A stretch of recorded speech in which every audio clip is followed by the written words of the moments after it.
നിങ്ങൾക്ക് പലർക്കും SIP എന്താണെന്ന് അറിയുമായിരിക്കും. നിങ്ങളിൽ പലരും SIPയിൽ ഇൻവെസ്റ്റ് ചെയ്യുന്നവരുമായിരിക്കും. പക്ഷേ ഈ വീഡിയോ നിങ്ങൾ കണ്ടുവരുന്നുണ്ടെങ്കിൽ SIPയിൽ നിങ്ങൾ അറിയാത്ത കുറച്ച് സ്പെഷ്യൽ ആയിട്ടുള്ള കാര്യങ്ങൾ നിങ്ങൾക്ക് മനസ്സിലാക്കാനായിട്ട് സാധിക്കും. അതോടൊപ്പം തന്നെ നിങ്ങൾ മസ്റ്റായിട്ട് ചെയ്യാൻ ശ്രമിക്കേണ്ട ഒരു തരം SIPയെ പറ്റിയും ഇതിലൂടെ പറയുന്നുണ്ട്. സുബീഷാണ് റുപ്പിമംഗ് എന്ന് പറഞ്ഞ യൂട്യൂബ് ചാനലിലൂടെയും ആസ്ക് റുപ്പിമംഗ് എന്ന് പറഞ്ഞ വാട്സ്ആപ്പ് സർവീസിലൂടെയും പേഴ്സണൽ ഫിനാൻസുമായി ബന്ധപ്പെട്ട കാര്യങ്ങൾ പറഞ്ഞു തരുന്നത് ഞാനാണ്. SIP എന്ന് പറഞ്ഞിട്ടുണ്ടെങ്കിൽ സിസ്റ്റമാറ്റിക് ഇൻവെസ്റ്റ്മെന്റ് പ്ലാൻ, സിസ്റ്റമാറ്റിക് ആയിട്ട് ഇൻവെസ്റ്റ് ചെയ്യാനുള്ള ഒരു പ്ലാൻ. അതായത് ഒരു പ്രത്യേക ഇന്റർവെല്ലിൽ തുടർച്ചയായിട്ട് നിക്ഷേപിച്ചു കൊണ്ടുപോകുന്ന ഒരു നിശ്ചിത എമൗണ്ട് നിക്ഷേപിച്ചു കൊണ്ടുപോകുന്ന ഒരു സംവിധാനത്തിനെയാണ് സിസ്റ്റമാറ്റിക് ഇൻവെസ്റ്റ്മെന്റ് പ്ലാൻ അല്ലെങ്കിൽ SIP എന്ന് പറയാം. നമ്മൾ ബാങ്കുകളിലും പോസ്റ്റ് ഓഫീസിലും ഒക്കെ റിക്കറിംഗ് ഡെപ്പോസിറ്റ് എന്ന് പറഞ്ഞിട്ടുള്ളൊരു സംവിധാനം കിട്ടുന്നുണ്ട് അല്ലേ. അത് ഒരു തരത്തിലുള്ള SIP ആണ്. അതായത് നമ്മൾ ഓരോ മാസവും പോസ്റ്റ് ഓഫീസ് ബ്രാഞ്ചിലോ അല്ലെങ്കിൽ ബാങ്കിന്റെ ബ്രാഞ്ചിലോ പോയിട്ട് ഒരു നിശ്ചിത എമൗണ്ട് കൃത്യസമയത്ത് അടയ്ക്കുന്നു.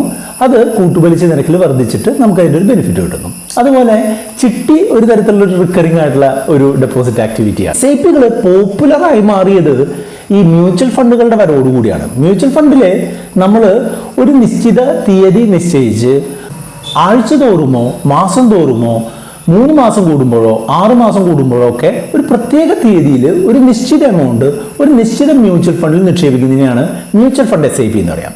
സ്റ്റോക്കുകളിലും അങ്ങനെ SIP ചെയ്യാനുള്ള ഓപ്ഷനുകൾ പല ബ്രോക്കർമാരും തരുന്നുണ്ട്.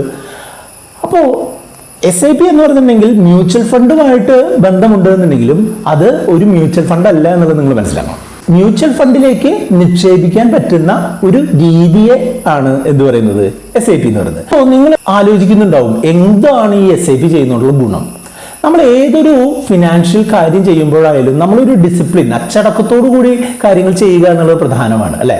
അപ്പോൾ നമ്മളുടെ ഒരു അച്ചടക്കം കൊണ്ടുവരുന്നതിന് ഈ SIPകൾ സഹായിക്കുന്നുണ്ടെന്നാണ് എൻ്റെ അഭിപ്രായം. കാരണം എന്താ, നമ്മൾ ഒരു നിശ്ചിത എമൗണ്ട് ഒരു നിശ്ചിത ദിവസം നിക്ഷേപിക്കണം എന്നുള്ള ഒരു രീതിയിൽ മുന്നോട്ട് പോകുമ്പോൾ നമ്മൾ പരമാവധി ആ കാര്യം ഫോളോ ചെയ്യാൻ ശ്രമിക്കും അല്ലേ. അപ്പോൾ അങ്ങനെ ഒരു സാമ്പത്തിക അച്ചടക്കം കൊണ്ടുവരാനായിട്ട് SIPകൾ നമ്മൾ സഹായിക്കാറുണ്ട്. അതുപോലെ തന്നെ നമ്മൾ സ്റ്റോക്കുകളും മ്യൂച്വൽ ഫണ്ടിലൊക്കെ നിക്ഷേപിക്കുമ്പോൾ നമുക്ക് വരുന്ന പ്രധാന പ്രശ്നങ്ങൾ എന്താണ്? നമ്മൾ ചില സമയത്ത് ഭയങ്കര അത്യാഗ്രഹം കാണിക്കും, ചില സമയത്ത് നമ്മൾ ഭയങ്കര പേടി കാണിക്കും. ഗ്രീഡ് ആൻഡ് ഫിയർ എന്ന് കേട്ടിട്ടുണ്ടാവും അല്ലേ. ഈ ഗ്രീഡും ഫിയറും ആണ് സാധാരണ ഒരു ഇൻവെസ്റ്ററുടെ ഇൻവെസ്റ്റ്മെന്റ് ഗ്രോ ചെയ്യുന്നതിൽ നിന്ന് തടുക്കുന്നതെന്നാണ് കണക്കുകൾ സൂചിപ്പിക്കുന്നത്. നമ്മൾ ഒരു ലക്ഷ്യത്തിനായിട്ട് ഒരു നിശ്ചിത എമൗണ്ട് വെച്ച് ഓരോ മാസം അടയ്ക്കുക എന്ന് പറഞ്ഞിട്ടുണ്ടെങ്കിൽ അവിടെ നമ്മൾക്ക് മാർക്കറ്റ് താഴ്ന്നാണോ മാർക്കറ്റ് മുകളിലേക്ക് പോവുകയാണോ അല്ലെങ്കിൽ മാർക്കറ്റ് ഒരേ രീതിയിൽ പോവുകയാണോ എന്നുള്ളതൊന്നും നമ്മൾ ബോധർ ചെയ്യേണ്ട കാര്യമില്ല. നമ്മളുടെ ലക്ഷ്യം ക്ലിയർ ആണ്. നമ്മൾ സെലക്ട് ചെയ്തിട്ടുള്ള ഇൻസ്ട്രുമെന്റ് നല്ലതാണ് എന്നുണ്ടെങ്കിൽ ലോങ് ടേമിലേക്ക് ഓട്ടോമാറ്റിക്കായിട്ട് ഇൻവെസ്റ്റ്മെന്റ് നടക്കുന്നത് നമ്മുടെ ആ ലക്ഷ്യം അച്ചീവ് ചെയ്യുന്നതിന് നമ്മളെ തീർച്ചയായിട്ടും സഹായിക്കുമെന്നാണ് കണക്കുകൾ തെളിയിക്കുന്നത്.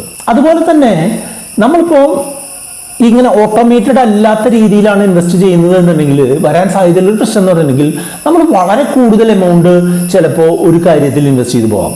ചിലപ്പോൾ മാർക്കറ്റ് താഴുമ്പോൾ നമ്മൾ വിചാരിക്കും ഇനി മാർക്കറ്റ് തിരിച്ച് കയറി വരുമല്ലോ എന്ന് കരുതി ഒരു 5-6 ലക്ഷം രൂപ ഒരു സ്റ്റോക്കിലോ മ്യൂച്വൽ ഫണ്ടിലോ കൊണ്ടിട്ടേക്കാം. അങ്ങനെ ചെയ്ത് കഴിഞ്ഞിട്ട് വീണ്ടും മാർക്കറ്റ് താഴ്ന്നു വന്നാൽ എന്ത് സംഭവിക്കും? നമ്മളിട്ട പൈസയിൽ വളരെ വലിയ കുറവ് സംഭവിക്കാം. അപ്പോൾ അങ്ങനെ ഒരു ഇംപ്രോപ്പർ ആയിട്ടുള്ള ശരിയല്ലാത്ത രീതിയിലുള്ള ഒരു അലോക്കേഷൻ ഒഴിവാക്കുന്നതിനായിട്ട് തീർച്ചയായിട്ടും ഈ SIP രീതിയിലുള്ള ഇൻവെസ്റ്റ്മെന്റ് നമ്മളെ സഹായിക്കാറുണ്ട്. അപ്പൊ ഞാൻ ഈ വീഡിയോയുടെ തുടക്കത്തിൽ പറഞ്ഞിരുന്നു ഞാനൊരു സ്പെഷ്യൽ ആയിട്ടുള്ള SIPയെ പറ്റി നിങ്ങൾക്ക് പരിചയപ്പെടുത്താമെന്നല്ലേ. ആ സ്പെഷ്യൽ ആയിട്ടുള്ള SIP സാധാരണ അധികം ആളുകൾ ചെയ്യാത്തൊരു കാര്യമാണ്. അത് എന്താണെന്ന് വെച്ചാൽ നിങ്ങൾ apple, Amazon, Google, Netflix, Facebook, Microsoft ഇങ്ങനെയൊക്കെ പറഞ്ഞ് ലോകോത്തര കമ്പനികളെ പറ്റി കേട്ടിട്ടുണ്ട് അല്ലേ. ഈ കമ്പനികളെല്ലാം തന്നെ മിക്കവാറും രജിസ്റ്റർ ചെയ്തിട്ടുള്ള എവിടെയാണ്? US സ്റ്റോക്ക് മാർക്കറ്റിലാണ്. അപ്പോൾ ഈ US സ്റ്റോക്ക് മാർക്കറ്റിൽ ഇത്തരം സ്റ്റോക്കുകളിൽ ചെറിയ രീതിയിൽ ഒരു തുടർച്ചയായിട്ട് നിക്ഷേപിക്കാനായിട്ട് പറ്റുകയാണ് എന്നുണ്ടെങ്കിൽ നമുക്ക് ഒരു ലോങ് ടേമിലേക്ക് വളരെ വലിയ നേട്ടം ഉണ്ടാവാനായിട്ടുള്ള സാധ്യതയില്ല. അതിന് 2 കാരണങ്ങളാണുള്ളത്. ഒന്ന്, ഈ കമ്പനികൾ ഈ പറഞ്ഞിട്ടുള്ള മെയിൻ കമ്പനികളെല്ലാം തന്നെ അതിൻ്റെതായിട്ടുള്ള മാർക്കറ്റ് ലീഡേഴ്സ് ആണ് അല്ലേ. നമുക്ക് ഫേസ്ബുക്ക് ഒഴികെയുള്ള ഒരു സോഷ്യൽ മീഡിയ പ്ലാറ്റ്ഫോമിനെ പറ്റി ചിന്തിക്കാൻ പറ്റുമോ? അതല്ലാന്നുണ്ടെങ്കിൽ നമ്മളൊരു ഓൺലൈൻ പർച്ചേസിന് ആമസോൺ അല്ലാതെ മറ്റൊന്ന് ഒരു കാര്യത്തിനെ പറ്റി നമുക്ക് ചിന്തിക്കാൻ പറ്റുമോ?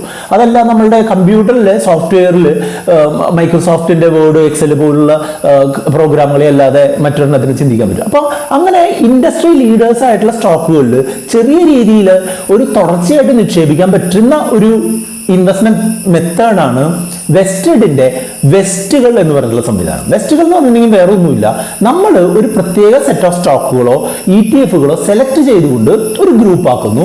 ആ ഗ്രൂപ്പിൽ നമ്മൾ ഒറ്റത്തവണയായിട്ടോ മൾട്ടിപ്പിൾ തവണകളായിട്ടോ നമുക്ക് നിക്ഷേപിക്കാനായിട്ട് സാധിക്കുന്നു എന്നുള്ളതാണ്. SIP ആയിട്ട് ചെയ്താലുള്ള ഗുണം എന്താണെന്ന് വെച്ചാൽ നമ്മൾക്ക് പല മാർക്കറ്റ് സിറ്റുവേഷനിൽ നമ്മൾക്ക് ഇത്തരം സ്റ്റോക്കുകൾ അക്യുമുലേറ്റ് ചെയ്യാനും ഒരു ഡോളർ കോസ്റ്റ് ആവറേജിങ്, അതായത് ഉയർന്ന നിലവാരത്തിൽ ഈ സ്റ്റോക്കുകൾ വരുന്ന സമയത്ത് അളവ് കുറച്ചും താഴ്ന്ന നിലവാരത്തിൽ വരുമ്പോൾ അളവ് കൂട്ടിയും നമ്മൾ ഇൻവെസ്റ്റ് ചെയ്യുകയാണ് എന്നുള്ളത് കൊണ്ട് തന്നെ നമ്മൾക്ക് കൂടിയ രീതിയിലുള്ളൊരു അപ്രീസിയേഷൻ അല്ലെങ്കിൽ എബോവ് ആവറേജ് ആയിട്ടുള്ള ഒരു അപ്രീസിയേഷൻ കിട്ടാനുള്ള സാധ്യതയുണ്ട്. നിങ്ങൾ ചോദിക്കും, ഈ അമേരിക്കൻ സ്റ്റോക്കുകളിൽ നിക്ഷേപിക്കുന്നതിനായിട്ട് വെസ്റ്റഡ് എന്തുകൊണ്ടാണ് പ്രിഫർ ചെയ്യുന്നത് എന്ന് ചോദിച്ചു കഴിഞ്ഞിട്ടുണ്ടെങ്കിൽ, ഈ വെസ്റ്റഡ് എന്ന് പറഞ്ഞിട്ടുണ്ടെങ്കിൽ ഒരു SEC സർട്ടിഫൈഡ് ആയിട്ടുള്ള ഒരു ബ്രോക്കറാണ്. അതായത് അമേരിക്കൻ സ്റ്റോക്ക് മാർക്കറ്റിൽ ട്രേഡ് ചെയ്യാൻ നമ്മളെ സഹായിക്കുന്ന ഒരു ഇന്ത്യൻ സംവിധാനമാണ് ഈ വെസ്റ്റഡ് എന്ന് പറഞ്ഞിട്ടുണ്ടെങ്കിൽ. നിങ്ങൾക്ക് ഈ വീഡിയോയുടെ ഡിസ്ക്രിപ്ഷനിലെ ലിങ്ക് ക്ലിക്ക് ചെയ്ത് കഴിഞ്ഞിട്ടുണ്ടെന്നുണ്ടെങ്കിൽ 0 അക്കൗണ്ട് ഓപ്പണിംഗ് ഫീസും 0 കമ്മീഷനും ആയിട്ടുള്ള ഈ US ട്രേഡിംഗ് അക്കൗണ്ടുകൾ നിങ്ങൾക്ക് ഓപ്പൺ ചെയ്യാനായിട്ട് പറ്റും. ഇവരുടെ KYC പ്രോസസ്സ്, അതായത് നമ്മൾ അക്കൗണ്ട് ഓപ്പൺ ചെയ്ത് നമ്മൾ സ്റ്റോക്കുകളും ETF-കളും ഒക്കെ വാങ്ങുന്നതിന് മുൻപ് നമ്മളൊരു KYC പ്രോസസ്സ് കംപ്ലീറ്റ് ചെയ്യേണ്ടതായിട്ടുണ്ട്. അത് വളരെ ക്വിക്കായിട്ട് നമുക്ക് ഓൺലൈനായിട്ട് തന്നെ കംപ്ലീറ്റ് ചെയ്യാൻ പറ്റുന്ന ഒരു രീതിയിലാണ് അവർ സെറ്റപ്പ് ചെയ്തിട്ടുള്ളത്. അതുകൊണ്ട് തന്നെ നിങ്ങൾക്ക് ഈ വീഡിയോ ഡിസ്ക്രിപ്ഷനിൽ ലിങ്ക് ക്ലിക്ക് ചെയ്ത് കഴിഞ്ഞിട്ടുണ്ടെങ്കിൽ നിങ്ങൾക്ക് ഈ ആക്ടിവിറ്റി വളരെ പെട്ടെന്ന് കംപ്ലീറ്റ് ചെയ്യാനായിട്ട് പറ്റും.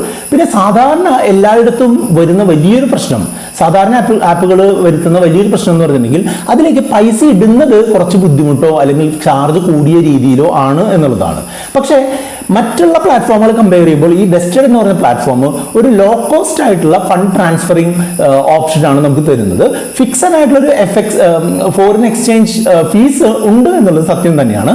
പക്ഷേ മറ്റുള്ള അഡീഷണൽ ചാർജുകൾ ഇല്ലാതെ ഓവറോൾ നോക്കുമ്പോൾ നമ്മൾക്ക് താരതമ്യേന ലാഭത്തിൽ നമ്മൾക്ക് പൈസ ട്രാൻസ്ഫർ ചെയ്യാനും അവിടെ സ്റ്റോക്കുകൾ ഒരു സ്റ്റോക്കിന്റെ ചെറിയ പോർഷൻ ആയിട്ടോ ഫ്രാക്ഷണൽ ഇൻവെസ്റ്റിംഗ് എന്ന് പറയും. അതായത് നമ്മളുടെ ഇവിടെയൊക്കെ റിലയൻസ് ഒക്കെ ഒരു സ്റ്റോക്ക് നമ്മൾ വാങ്ങണല്ലേ, 2500 രൂപയുള്ള റിലയൻസ് ആണെന്നുണ്ടെങ്കിൽ നമുക്ക് 2500 രൂപ കൊടുത്ത് ഒരു സ്റ്റോക്ക് അല്ലെങ്കിൽ 2 സ്റ്റോക്ക് അങ്ങനെ വാങ്ങാൻ പറ്റുള്ളൂ. പക്ഷേ ആപ്പിൾ പോലുള്ള അമേരിക്കൻ സ്റ്റോക്കുകളിൽ നമ്മൾക്ക് പകുതി സ്റ്റോക്ക്, കാൽഭാഗം സ്റ്റോക്ക് അല്ലെങ്കിൽ 10-1 സ്റ്റോക്ക് എന്നൊക്കെ പറഞ്ഞ് ഫ്രാക്ഷണലായിട്ട് ഇൻവെസ്റ്റ് ചെയ്യാനായിട്ട് പറ്റും.